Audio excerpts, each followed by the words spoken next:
నమస్తే. ఇన్నాళ్ళు నన్ను సపోర్ట్ చేస్తూ, ఎంకరేజ్ చేస్తూ మీ ప్రేమని నాకు అందిస్తున్న ప్రతి ఒక్కరికి కృతజ్ఞతలు.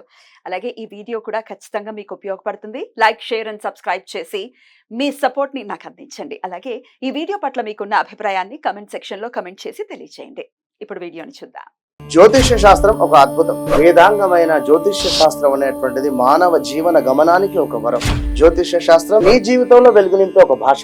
ఆ భాష నీకు అర్థమైతే ప్రకృతి నీతో మాట్లాడుతుంది. అస్ట్రాలజీ నేర్చుకోవాలి అనుకునే వారికి అద్భుత అవకాశం. మురళీధర శర్మ గారి అస్ట్రాలజీ క్లాసెస్ అతి త్వరలో మొదలు కాబోతున్నాయి. 100% జాబ్ గ్యారంటీ. వివరాల కొరకు సంప్రదించండి.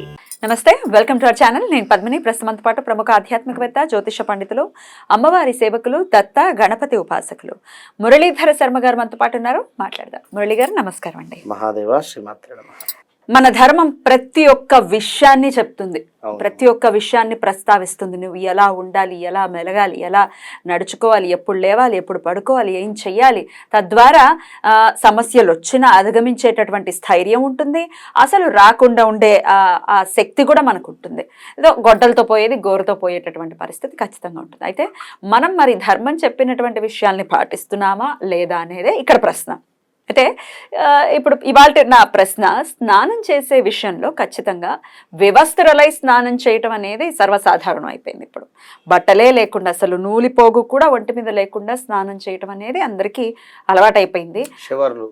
షవర్ బాత్ అనుకోవచ్చు. అసలు మామూలుగా స్నానం చేసినా కూడా బట్టలు లేకుండానే స్నానం చేస్తున్నారు. ఇది ఎంతవరకు సమంజసం? అసలు శ్రీకృష్ణ పరమాత్మ చెప్పారు, ఆ లీల చేశారు, బట్టలు ఎత్తుకెళ్ళారు అని అంటే ఆ లీల చేశారంటే ఏమిటి? నువ్వు ఎటువంటి పరిస్థితిలో దిగంబరంగా స్నానం చెయ్యకు అని మనకి చెప్పటం. ఆయనకేం కర్మ పట్టింది? పరమాత్మ అక్కడెక్కడ కాదు, ఇక్కడే ఉంటాడు, ఇక్కడి నుంచే చూస్తాడు. రైట్. అయితే ఈ స్నానం చేసే విషయంలో ఎలాంటి జాగ్రత్తలు తీసుకోవాలి?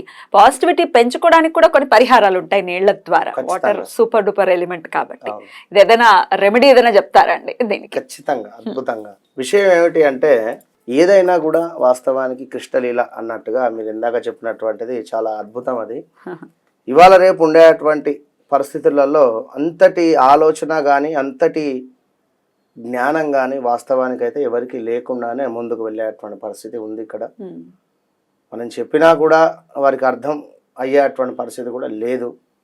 ఎందుకంటే నిత్యము మన చుట్టూ ఒక ఆరా అనేటువంటిది ఉంటుంది, అందరికీ తెలుసు.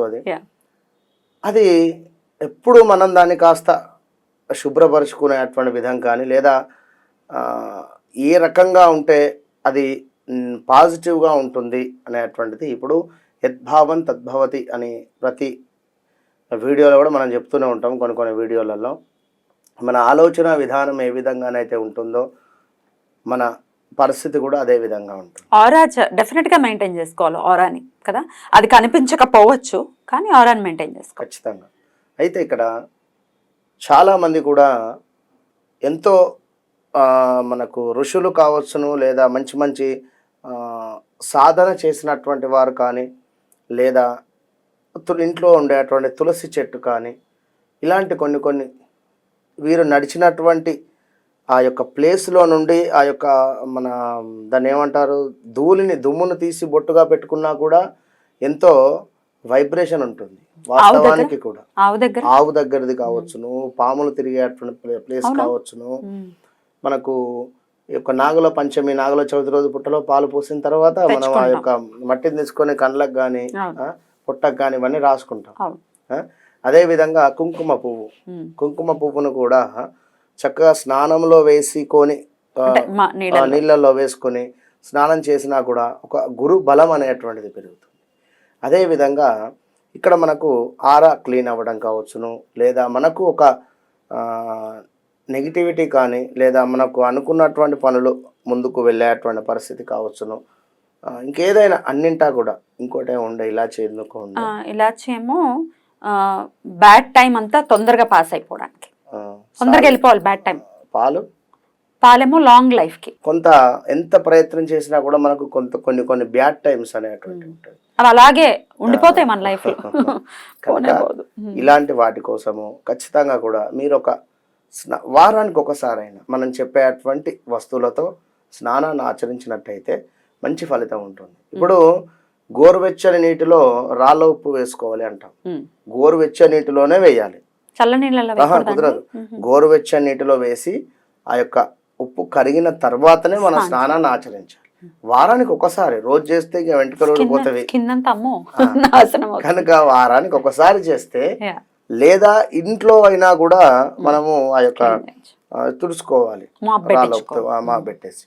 కనుక ఇప్పుడు విషయం ఏమిటి అంటే, ఖచ్చితంగా మంచి ఆరా కోసమైనా లేదా మన అనుకున్న పనులు కానీ ఈ యొక్క బ్యాడ్ ఈవెంట్స్ గురించి అయినా కూడా వీటన్నిటి గురించి కూడా మీరు స్నానం చేసేటువంటి నీటిలో కొంత ఉప్పును వేయండి. అది రాళ్ళ ఉప్పు ఉంది లేదా సన్న ఉప్పు ఉంది, ఇవన్నీ కాదు, ఉప్పు వేసుకోండి. ఒక 2 స్పూన్లంతా ఉప్పు దానిలో వేసుకొని, అదేవిధంగా ఒక 2 స్పూన్ల చక్కటి ఆవు పాలు, అదేవిధంగా చిటికెడు పసుపు, అదేవిధంగా ఒక 4 ఇలాచీలు, ఇవన్నీ కూడా వేసి, అంటే గోరువెచ్చని నీటిలోనే వేయాలి ఇవి, చల్లటి నీటిలో కాకుండా.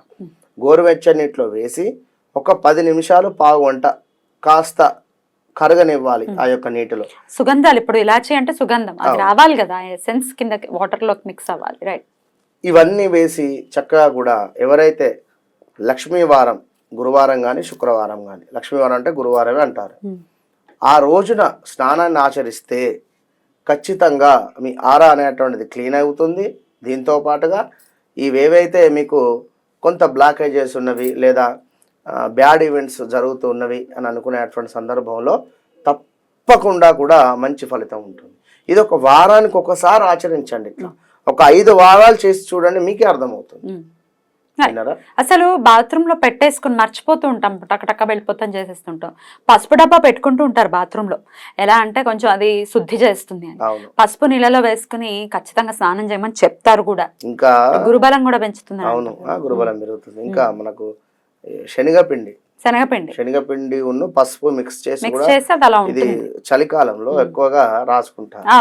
అయితే బాగుంటుంది, అంటే చాలా బాగుంటుంది. ఇప్పుడు మీరు చెప్పినా కూడా 4-5 డబ్బాలు పాలు మినహాయిస్తే డబ్బాలు పెట్టేసుకుని మళ్ళీ మర్చిపోకుండా ఉద్దేశం అలా చేసుకుని కూడా చక్కగా చేసుకుని నిల్వ పెట్టేసుకోవచ్చును. ఇప్పుడు ఇది ఈ రోజు అని కాదు, గుర్తుండదు, ఎప్పుడో గుర్తున్నప్పుడు వారానికి ఒక రోజు, లక్ష్మీ వారం రోజు ఆయన తీసి వేసేసుకోండి. కాస్త చిటికెడు పాలు పక్కన పెట్టేసుకోండి. అవి కూడా కలిపి, మీరు అని కాదు, మీ పిల్లలకైనా, అయ్యో మీ వారికైనా, చిన్న పిల్లలకైనా కూడా, తరచూ హెల్త్ ఇష్యూస్ వస్తూ ఉన్నవి, లేదు వీరికి అసలు బాగుండటం లేదు అనుకునేటువంటి వారు, చిన్న పిల్లలకు కూడా ఖచ్చితంగా మీరు ఈ విధంగా స్నానాన్ని ఒకసారి ఆచరించి చక్కగా కూడా ఊదుపుగా వేయండి. సూపర్ గా నిద్రపోతారు వాళ్ళు 100% కూడా. అయితే ఇది వరకు రోజుల్లో మనం చదువుకున్నాము, పెద్ద పెద్ద మహారాజులు ఇట్లాగే స్నానం చేసేవాళ్ళు. మంచి రోజ్ పెటల్స్ గానీ సుగంధ ద్రవ్యాలన్నిటినీ కూడా వినియోగించుకుని ఆ టబ్ పెద్ద పెద్ద పూల్స్ లో మనమే మహారాజులం. ఏమిటి మనకి చేసుకోవడం ఎందుకు, ఎగ్జాక్ట్లీ. కనుక చక్కగా సుగంధ ద్రవ్యాలతో స్నానాన్ని ఆచరించండి, మంచి ఫలితం అయితే ఉంటుంది. రైట్ అండి, అద్భుతంగా వివరించారు. డెఫినెట్ గా ఈ అలవాట్లు డెఫినెట్ గా చేసుకోవాలి, చేసుకుని తద్వారా ఆరాని క్లెన్స్ చేసుకోవటం, లేకపోతే మీరన్నట్టుగా అదృష్టాన్ని మళ్ళీ ఇక్కడి మార్పు రావాలని మనస్ఫూర్తిగా కోరుకుంటూ చాలా చక్కటి విషయాన్ని ఈ రోజు మాకు తెలియజేశారు. కృతజ్ఞతలండి. నమస్కారం.